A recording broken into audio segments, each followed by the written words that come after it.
vient l'Ancien Testament? L'Ancien Testament, nous l'avons vu, est l'équivalent de la Bible juive, que les Juifs appellent également le Tanakh, un acronyme formé des premières lettres des trois parties de la Bible hébraïque, la Torah, donc le Pentateuque, les Nevi'im, ou les prophètes, et les Ketuvim, les autres écrits ou hagiographes. Avant d'être mis par écrit, le contenu de l'Ancien Testament fut transmis oralement de génération en génération. Dans nos cultures, qui sont des cultures de l'écrit, il est vrai que l'on est plutôt sceptique quant à la fiabilité d'une transmission orale. Mais il faut savoir que la culture sémitique ancienne était une culture de l'oralité, et que par conséquent, ils étaient des plus rigoureux dans leur pratique de la transmission orale. On observe d'ailleurs ce même phénomène dans d'autres cultures. La littérature scandinave, par exemple, avant d'être mise par écrit, fut transmise oralement pendant une longue période. C'est également le cas des œuvres d'Homère, qui ont été mémorisées et transmises oralement pendant des siècles avant d'être mises par écrit. On voit donc bien que ce qui ne pose pas de problème pour des textes aussi importants que l'Iliade ou l'Odyssée, par exemple, ne doit pas non plus poser problème pour les textes de l'Ancien Testament. La mise par écrit a débuté avec Moïse. On le voit dans le livre de l'Exode où Dieu demande à Moïse d'écrire, je cite, « pour que le souvenir s'en conserve ».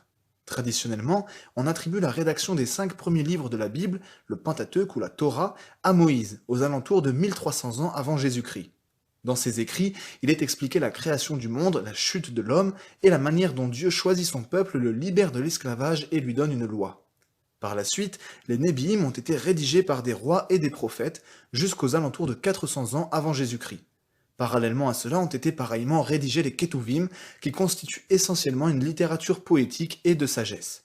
Ces écrits étaient déposés dans le temple et ont été recopiés à la main pendant près de 3000 ans, jusqu'à l'invention de l'imprimerie au XVe siècle.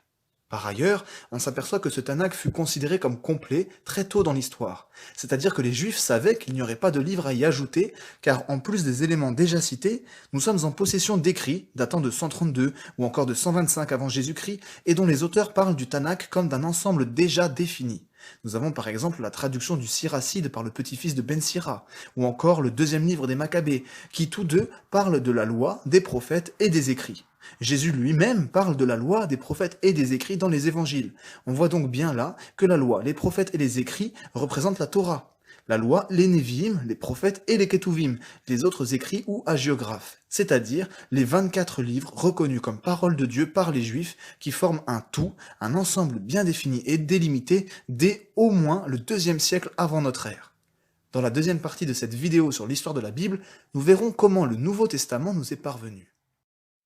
C'était Curious, j'espère que cette vidéo vous a plu, n'hésitez pas à me faire part de vos remarques et questions dans les commentaires ou par mail, pensez aussi à aimer la vidéo et à vous abonner pour soutenir la chaîne et être tenu informé de ses nouveautés. À la semaine prochaine.